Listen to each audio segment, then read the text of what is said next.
റമദാനിലെ അവസാനത്തെ നോമ്പെടുക്കലാണ്.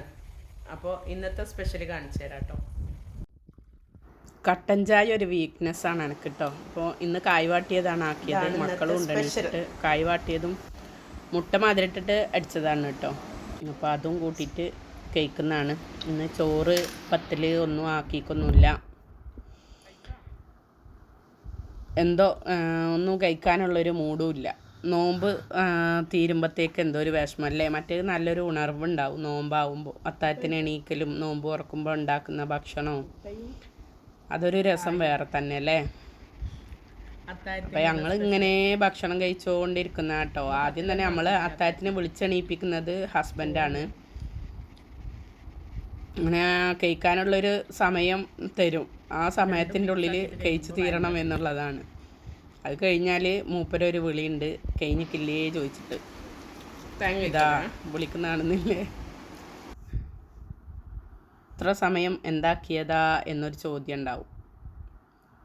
വേഗത്തിൽ കഴിച്ച് തീരണ്ടേന്ന്. മൂപ്പർക്ക് പിന്നെ ഈദുൽ ഫിത്തർ ഇന്നാണ് കേട്ടോ.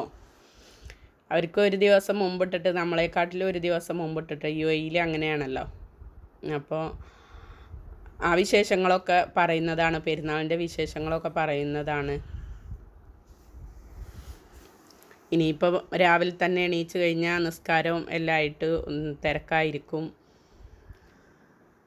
ഒന്നും ഒഴിവുണ്ടാവില്ല. പിന്നെ ജോലിക്കും പെരുന്നാളായിട്ട് അങ്ങനെ ജോലിയിലും അങ്ങനെ ലീവൊന്നുമില്ല കേട്ടോ.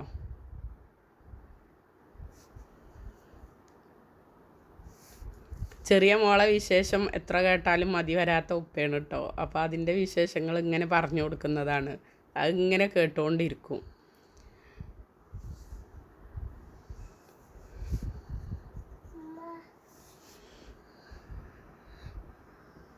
പിന്നെ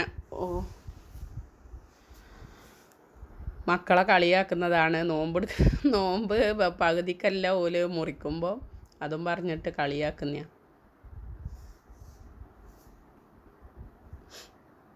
നമ്മൾ പറയുന്നേ, ഉപ്പാപ്പാക്ക് ഇപ്പോൾ ഒരു നോമ്പ് വേണ്ടാലോ, ഒരു നോമ്പ് നോൽക്കണ്ടാലോ, അത്രയും സുഖമായല്ലോ, എത്ര പെട്ടെന്ന് ഉപ്പാപ്പാക്കെല്ലാം നോമ്പ് കഴിഞ്ഞതെന്ന്.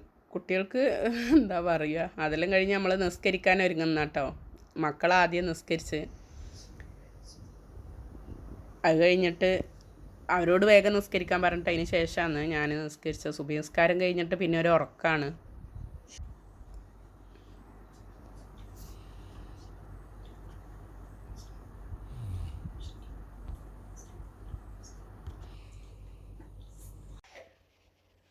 അങ്ങനെ നമ്മുടെ റംസാൻ മാസം ഇവിടെ പറയാൻ പോവുകയാണല്ലേ. ഗൾഫിലെല്ലാം ഇന്നാണ് ചെറിയ പെരുന്നാൾ ആഘോഷിക്കുന്നത് എന്നറിഞ്ഞു. ഗൾഫിലുള്ള എല്ലാ പ്രവാസികൾക്കും എൻ്റെയും കുടുംബത്തിൻ്റെയും ഈദ് മുബാറക്ക്. പിന്നെ നമ്മൾ ഈദുൽ ഫിത്തറിന് നമ്മൾ ഫിത്തറിൻ്റെ അരി കൊടുക്കും അല്ലേ. അപ്പോൾ ആ അരി കൊടുക്കുന്നത് നിങ്ങളിൽ അറിയുന്നവർ പറയുക, എന്താ പറയുക, നമ്മൾ ഒരാൾക്ക് 3 കിലോ വീതമാണ് കേട്ടോ ഇവിടെ കൊടുക്കാറ്. അത് ശരിയാണെങ്കിൽ നിങ്ങളൊന്ന് പറയുക. അതെന്തിനാണ് എന്ന് ചോദിച്ചാൽ അറിയാത്തവർക്കുള്ളൊരു എക്സ്പ്ലനേഷൻ എന്ന രീതിയിൽ ഞാൻ പറഞ്ഞു തരുന്നത്, പിന്നെ എൻ്റെ അറിവ് പ്രകാരം ഞാൻ പറഞ്ഞു തരുന്നത്, നമ്മളിപ്പോൾ ഒരു നേരത്തെ ആഹാരത്തിന് പോലും ബുദ്ധിമുട്ടുന്ന മനുഷ്യന്മാരുണ്ടാവില്ലേ. അപ്പോൾ ചെറിയ പെരുന്നാൾക്ക് ഒരാളും പട്ടിണി കിടക്കാൻ പാടില്ല എന്നുള്ളൊരു ഉദ്ദേശത്തിലാണ്. മെയിനായിട്ട് അതാണ്. പാവപ്പെട്ടവർക്കാണ് ശരിക്കും കൊടുക്കേണ്ടത്. പാവപ്പെട്ടവർക്കാണ്, അത്രയും ഒന്നിനും ഗതിയില്ലാത്തവർക്കാണ് ശരിക്കും അത് സക്കാത്തായി കഴിഞ്ഞാൽ നമ്മളെ കുടുംബത്തിൽ ആരെങ്കിലും അങ്ങനെ അർഹതപ്പെട്ടവരുണ്ടെങ്കിൽ ആ സക്കാത്തും കൊടുത്തു കഴിഞ്ഞതിന് ശേഷമാണ് നമ്മൾ പുറത്ത് കൊടുക്കേണ്ടത് കേട്ടോ. പുറത്തുള്ള ആൾക്കാർക്ക് കൊടുക്കേണ്ടതും അത്തരത്തിലുള്ള അർഹതപ്പെട്ടവർക്കാണ് സക്കാത്തും ഉത്തമം. അതേപോലെ തന്നെയാണ് ഫിത്തറിൻ്റെ കാര്യത്തിലും. ഫിത്തറിൻ്റെ അരി നമ്മൾ കൊടുക്കുന്നതും അങ്ങനെ തന്നെ ആയിരിക്കണം, അർഹതപ്പെട്ടവർക്ക് മാത്രമായിരിക്കണം. നമ്മൾ അധിക പേരും പെട്ടെന്ന് കൊടുത്തു തീർക്കാനുള്ള ഒരു ഉത്സാഹത്തിൽ എന്ത് ചെയ്യും, കുറച്ച് ഇതുള്ള ആൾക്കാർക്ക്, എന്താ പറയുക, കഴിവുള്ള ആൾക്കാർക്കായാലും നമ്മൾ എത്തിച്ചു കൊടുക്കില്ലേ. പെട്ടെന്ന് നമ്മൾ അരിയത്തുള്ള ആൾക്കാർക്കായാലും എത്തിച്ചു കൊടുക്കും. ശരിക്കും വേണ്ടത് അത് അതിൻ്റേതായിട്ടുള്ള അർഹതപ്പെട്ട ആൾക്കാർക്കാണ് കൊടുക്കുക. ഞാനിവിടെ കൊടുക്കുന്നത് ഒരാൾക്കൊരു 3 കിലോ അരി വീതം എന്ന നിലയിൽ നല്ല അരി തന്നെ നമ്മൾ നോക്കി കൊടുക്കാൻ ശ്രമിക്കുക എന്നുള്ളതാണ്. എന്തായാലും ഇത് ഒരു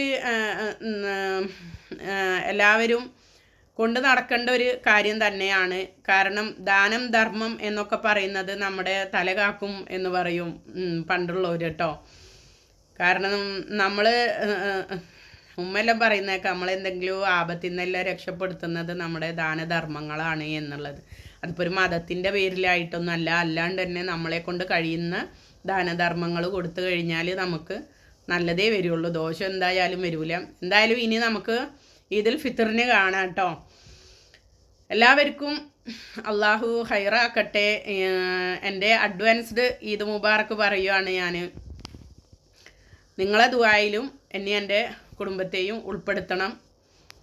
പിന്നെ നമ്മൾ ചെയ്തു പോയതും പറഞ്ഞു പോയതുമായിട്ടുള്ള എല്ലാ തെറ്റുകളും പടച്ചോന് പൂർത്ത് തരട്ടെ. നല്ല അമലുകൾ പടച്ചോൻ സ്വീകരിക്കട്ടെ, അതിൻ്റെ പ്രതിഫലം തരട്ടെ എന്ന് മാത്രം പ്രാർത്ഥിക്കുന്നു. ഇൻഷാ അല്ലാഹ് ഇനി നമുക്ക് പെരുന്നാൾക്ക് കാണാം. അസ്സലാമു അലൈക്കും.